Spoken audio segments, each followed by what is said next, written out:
Well, welcome to the exceptional class that we have had this semester. My name is Nick Larmer, and I am going to be one of the future, or the only, EMS educational director at Barton Community College here in less than a year, hence why I'm finishing my bachelor's. And I'm currently an EMS instructor for community college students at Barton Community College. And today, we're going to be talking about putting accept into exceptional. We've got to learn how to accept these students instead of putting them in the accept. Everybody accept this student. So we're going to learn how to accept them and include these students. So we're going to look through each one of the disabilities or the exceptional students that we have learned about this semester.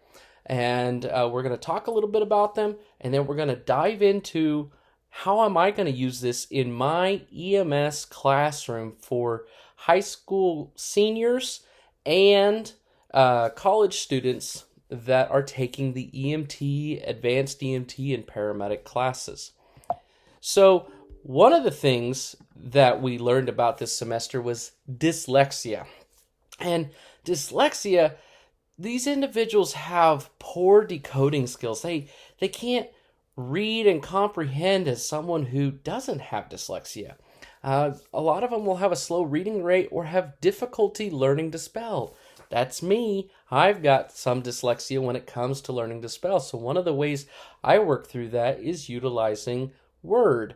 Because when I get into Word and I type out my papers, I always use spell check.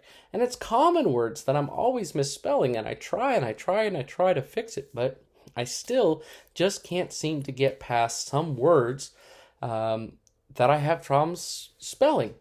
Other ones is phonics, and sometimes I find myself tripping over my words because I'm trying to say one word and another word comes out. So reading comprehension is also something that dyslexic people struggle with. So one way I have found that helps students in the classroom is by using audiobooks or recordings. And so I've used podcasts for my students, and this benefits all students because all students can listen while they're on the go, and they can listen to the recording, and they can pause it, write notes down, and replay, or they can rewind. In a typical lecture, students don't have that ability. Another one that we learned about this semester was speech-language pathology, or speech difficulties. And articulation, hey, I've dealt with this one as well when I was much younger. They have problems articulating the words. And I've had students in EMS class that they don't particularly articulate their words correctly. So you might notice this in your classroom with students who leave off sounds from the words, like coo instead of school, cool, and then poulet instead of play, where they add extra sounds to the words.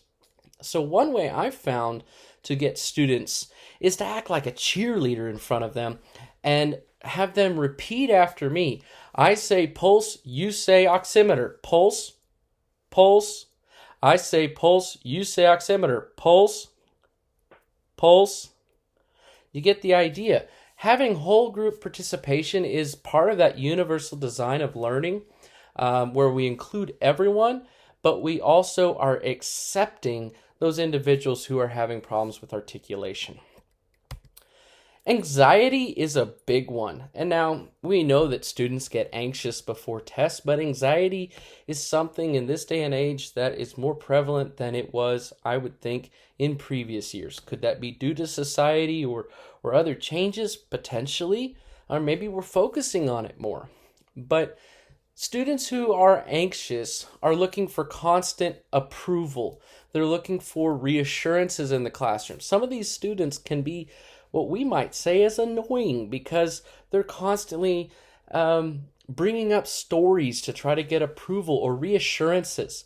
They also might have, they might get sweaty right before an exam or a skill they're about to do, and they might have some fast breathing.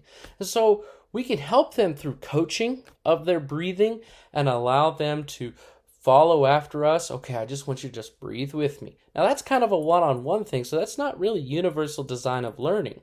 But one thing that I found that benefits all students, when I have students that are really anxious, and the biggest time that they're anxious is right before their test, and we've heard students say, I have test anxiety. And so one way I found is to use motivational videos. And in my moments of doubt, I've told myself firmly, if not me, who? If not now, when? Don't ever let somebody tell you you can't do something. Not even me. All right? You got a dream, you got to protect it. People can't do something themselves. They want to tell you you can't do it.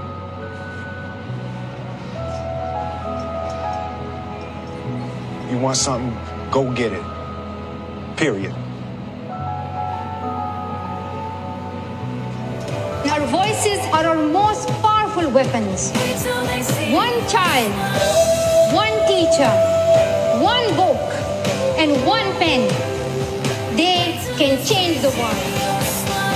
I chose this life and now I must continue it.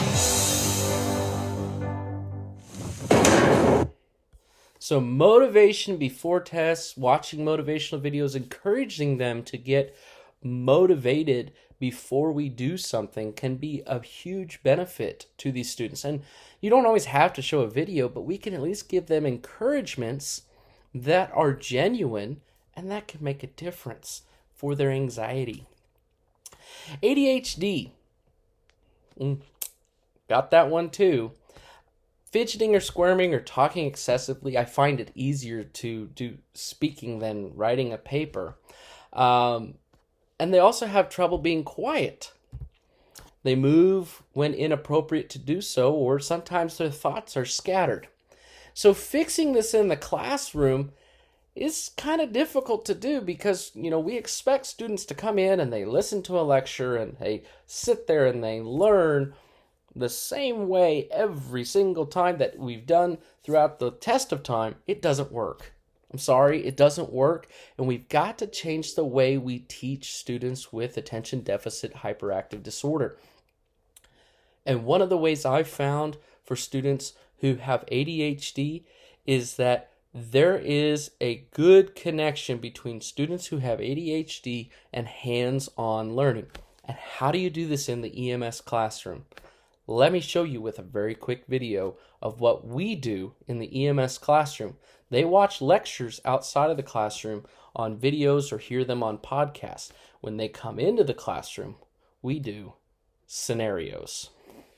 Barton Community College EMS, where EMT class is more action-packed than a graphic novel. Learn how to save a life and have fun while doing it. Barton offers all EMS certification levels, from EMT to paramedic. If you're 17 and a high school student, sign up today for fall 2021. Your responsibility will only be $130 if you're a high school student, saving you $1,600. Barton's EMT class is only one semester, meeting only 2 nights a week. It's the only in the state with no book charge. We're hands-on and interactive, rural Kansas focused, and high school student centered. Barton also offers, for further education, a 1-semester AEMT course and an Associates in Applied Science paramedic degree. For more information, visit our website ems.bartoncccc.edu or contact Carol White 620-792-9347. That number again is 620-792-9347. We hope to see you this fall. So utilizing hands-on learning in the classroom not only helps your ADHD student, but it also transitions over into your autistic students. But autistic students present to us with usual or repetitive movements, delayed language skills, or inattentive behavior. I've actually had a couple autistic students in my EMT class, and I've had to work around and find universal design of learning for them that includes them, that we accept them, not accepting and putting that X on them and saying, well, you're different, we're not going to help you, we're going to focus on the students that are like us. And so one of the things I found with autistic students, not only hands-on learning, but is utilizing checklists, giving them a checklist as well as all the other students of this is what you need to do, each individual step, breaking it down into small individual components, less long instruction, more visual learning. This helps the students. And not only that, but involving all three of the dynamic learner environments with visual, auditory, and kinesthetic. This gives that student that ability to learn the best. And so by having instruction done via video with closed captioning, etc., you're not only involving your ADHD student, your autistic student, but it transitions into helping your hearing impaired students because they have difficulty attending and listening when you're talking in the classroom. And I've had some students that have had hearing aids and they can't quite hear everything that's going on, or you have to look at them directly when you're talking to them. They don't want you accentuating what you're doing because they've learned to read lips naturally. So these students might perform poorly in school. Guess what? This happened to me as well. Didn't have hearing loss, but when I was really young, in between kindergarten and fourth grade, I had to have tubes because there between preschool and kindergarten, I wasn't having articulation and good phonetics because I couldn't hear. And so that was a problem. And then they figured out that I had hearing problems with my ear canals and got them fixed. I don't have any problems anymore, but these students also are going to have problems with not wanting to lead because if they lead, they have to speak up and they don't want to have to do that. So ways we can change this in the classroom is when we get in front of the whiteboard, we need to be looking at the classroom. We need to be looking at them, not looking at the whiteboard. And then we need to create more lectures that are available to the students that they can turn up the volume or turn on closed captioning. This allows them that ability to be accepted, but it also doesn't point the spotlight on them that they're the problem or that they have a problem, because they don't. And it helps all the other students that are in the classroom. And that's that universal design for learning. Finally, this is the one that has made the most difference for me this semester, and that is twice exceptional students. You notice how this guy is coming out of a maze and almost like he's seeing the light. He's seeing partly his shadow, but he's also seeing the light. And we've got this light and dark theme. We've got this, in the closed-minded maze and then the open space. We have these two different realms that we're dealing with. And for the longest time, I couldn't understand why I was exceptional and very gifted in a lot of areas, but I still struggled in others. Why was it this way? Until the final module that we went through talking about twice exceptional students. And so I found out that I might be a twice exceptional student. It's not diagnosed, it's self-diagnosed, but do I have a divergent thinking ability? My mom has always said, Nick, you've always gone to the beat of your own drummer. I always go the other direction from what other people are doing. Excitability, I get excited about things and I cannot stop talking about it. I'm focused. I'm ultra focused. Sensible. Even just talking about it right now, I'm getting emotional. And I'm very emotional about EMS and I'm very passionate about it. I'm very perceptive. I can pick up on things when people are having rough days, sometimes more than what other people do. And then finally, these individuals who are twice exceptional also can have entelechy. So one of the things that comes from the fact of being twice exceptional is allowing that ability to allow the students to exhibit their abilities to be excited, sensible, perceptive. And that comes from affective domain. And that is one of the biggest pushes that I push through my EMS program, to unify not only the knowledge aspect and the psychomotor with the skills, but we focus on affective domain. Huge, very huge, and a very dynamic environment at Barton Community College, focusing on that affective domain by creating competent, compassionate caregivers. This is my goal, that every time I teach a lesson, every time I go into the classroom, every time I start the semester, my goal is to create competent, compassionate caregivers. Because I want students to be accepted, not to be the exception. I was the exception, and my mom made the difference in me to make me feel accepted, and that's what I do for students each and every day. So I thank you for your time. Have a wonderful rest of your semester, and we'll talk to you later.